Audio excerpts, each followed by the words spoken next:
This story I wanted to talk about is being labeled. Listen to me. When you get labeled, because I've been labeled before. Matter of fact, I've lived the majority of my life labeled. I don't know if you the black sheep of the family. I don't know if you have a reputation in your family. And I don't know if people always, if it's a specific thing, people are always going to assume that it was you because you are the usual suspect when it comes to that specific thing that people are talking about. Everybody knew I was a dope boy. But the one thing that most people knew about me, they knew I used to hit licks. You don't know what hitting licks is? They let me know you ain't never been in the streets. You ain't never been in the streets. They let me know you ain't never been in Jack Boy. If you ain't never been a Jack Boy, listen, I advise you to never to become a Jack Boy. But listen to me. One thing, the number one thing I was known for was hitting licks. Let me get that. People knew that. People knew that. And I remember one day I'm sitting on the girl porch. If y'all heard the story about the girl, I moved in her house while she was at work. I'm sitting on the porch. I'm cool. I'm chilling. I'm minding my own business. I probably ain't even hit no licks in a while. I ain't hit no licks in a while. One of my homeboys pulled up on the right. Skirt. He jumped out. You know what I'm saying? He got that beat. He when he pulled up, he just got the trunk rattling, right? I said, man, look, when I think back about how we used to pull like little dope boy moves, little jack boy moves, a little street moves, you know what I'm saying? Like, bro, I hear your little bang, bro. You want me to get the keys to the Chevy and crank the Chevy up? We can go bang for bang. But listen, listen to me, your license plate don't even rattle. They let me know you ain't even really got that, you ain't got that in there. I'm riding down the street, I got to go check the back of my car to make sure I still got my license plate when I go to the gas station, bro. And when I got to look back at it and make sure that I'm hitting so hard, I'm trying to make sure that I ain't knock my license plate out somewhere on the highway, bro.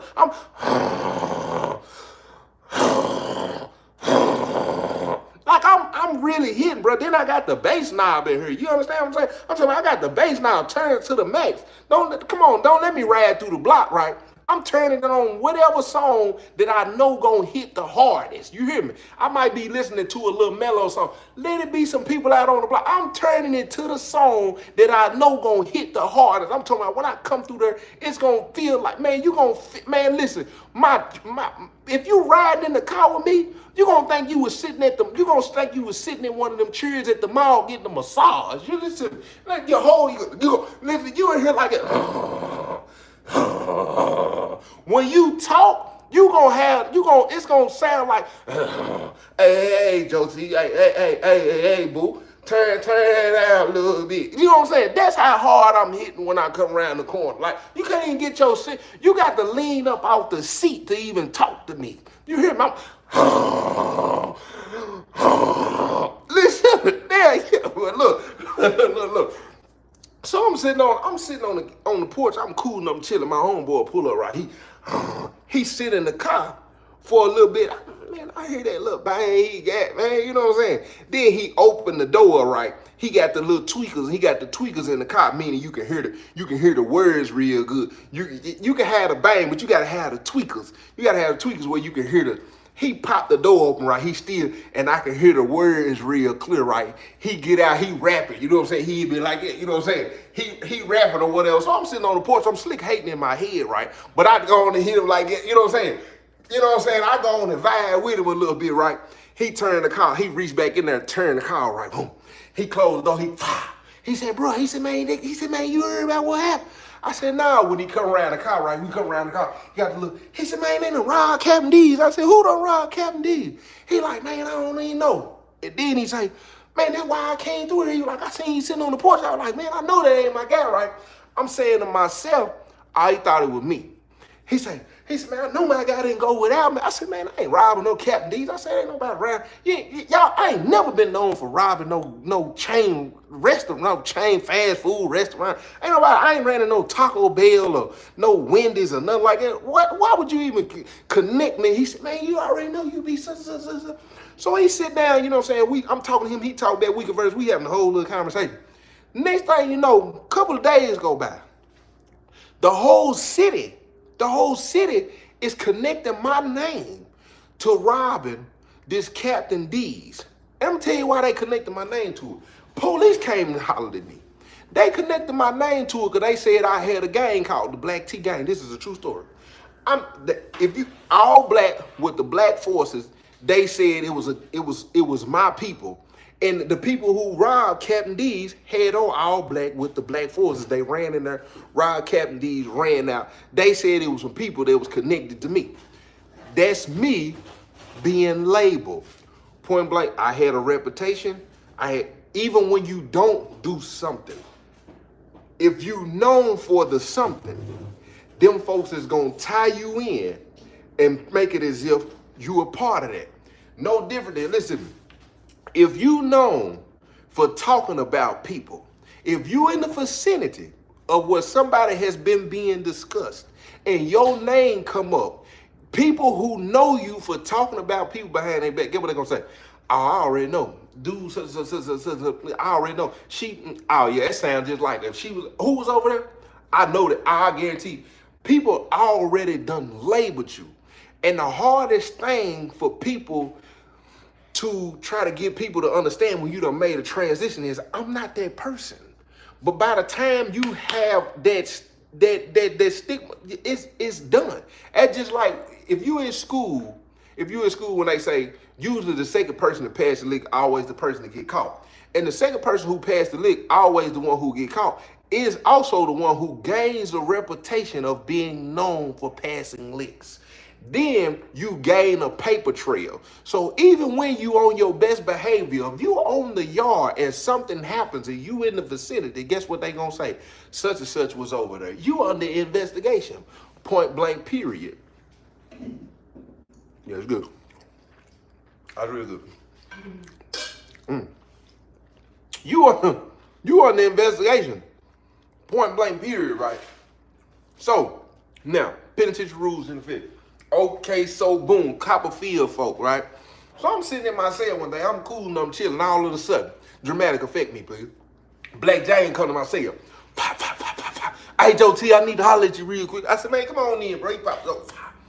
Man, what you got going on, bro? Man, bless his said he closed up. Boom. I said, man, I ain't doing nothing. He said, man, why the police down there talking about? Bro be down there talking about. You know what I'm saying? Whenever he get a chance, you know what I'm saying? He want to. I said, bro, he want to do what? Man, he talking about he want to grab, you know what I'm saying? He asked the CO, can he, you know what I'm saying? This same brother done been known for, if it's at child time, it's a strategic calculated move of predators. I ain't saying, I'm calling them predators because that's what that is. You waiting for an opportunity where you can get away with touching this woman who ain't gave you permission to touch her, because there's a whole lot of people right here. You putting a whole lot of people in the situation. So when she come through to unlock the door, people gotta move. You gotta park the Red Sea. She gotta, excuse me, y'all trying to go to child, y'all gotta move so I can open the door. So when she going through, it's 15, 20 people right there. It's easy for a dude to boom, grab her, you know what I'm saying? She gonna turn around. She ain't gonna know who it is. At this point, we ain't got the eyes in the sky, right? And he telling me about this brother. This about the third or fourth time this brother name done came up. He done been to the hole for it twice. He done got a violation for it. 3-minute cover. They done had to beat him up. We know my boy, look, folk gonna Copperfield. Point blank, period.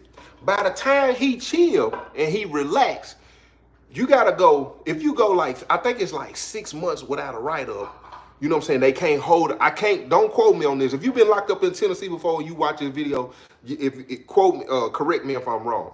I think you gotta go like, it depends on the class of the write-up. You got class A's, you got class B's, you got class C's. Class C's, if I'm remembering right, they fall off in 3 months. Class B's fall off in 6. Class A's fall off in 9 months, if I'm remembering right, meaning they can't hold them against you when you go up for parole. So, people knowing when they go up for parole, they be cool and they be chilling, they be trying to stay out of the way, so them write-ups will fall off. This brother was one of them brothers. He done kind of straight, he know he finna get ready to go up for parole. Trying to let them write-ups fall out, right? So I'm sitting in the cell one day. White boy Rick, he finna bring my phone because he finna go to child.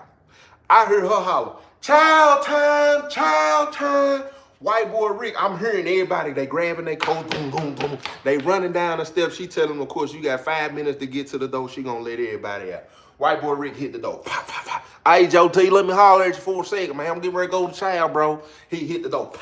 Man, bless his say pitch me the phone. I said, man, if they, you know what I'm saying, bring me something back, you know what I'm saying, if it's something good down there, man, there ain't never nothing good down there, Joe T, but you know, man, if I can, man, I bring something back. He was like, man, my girl, I had just called her right before they called child. She didn't answer. He was like, man, so she might call or she might try to. I said, man, what I tell you about telling her, you know, man, my bad, Joe T, man, she might text. If she texts, just tell her I'll hit her back, you know what I'm saying, later on night when you get, what's going on, Jay Wig? I hit her up night when I get back, you know what I'm saying, when we lock down night. He was like, but I'll be back, man, be careful while I'm gone. He leave out of the cell. I'm getting ready to FaceTime MJG, right? I'm getting ready. I heard the CO say, nah, cause whoever it is, you got me messed up. Cause I ain't one of them. Y'all got me messed up, and it probably was you. When I hear her say that, I don't know what's going on out there. Then I hear one, he was like, man, bro, what you? He was like, bro, come over here, bro. Like you tripping, G. When he say you tripping, G, I said, that's one of the guys down there. She said, yeah, you better get him. You better, cause he probably finna go to the hole. Cause I know it with him, he done always, she done hit the door. I can hear the door open up, right? And then everybody going out, you hear the door close, boom. Somebody done touched this girl down here. I put the phone under the pillow. I come out, I hear her walking and talking, saying, he going to the hole when he get back, cause I don't know who he think I am. She go in the cage, she don't get on the radio. She go in the cage and she call whoever she call. She don't know who it is. So she done called to tell them folks somebody done touched her. She tell them who she think it is. When I'm standing out on the rock, one of the brothers who didn't go to child, he come up the steps. I said, bro, what's going on? I said, what's going on down there? He was like, man, I think she think brother, you know what I'm saying? He wasn't even brother, you know what I'm saying? It was cuz. But when she turned around, bro was like, see. I said, who? It's the same brother, Copperfield, that's known for this, and he done already been saying slick stuff to the girl.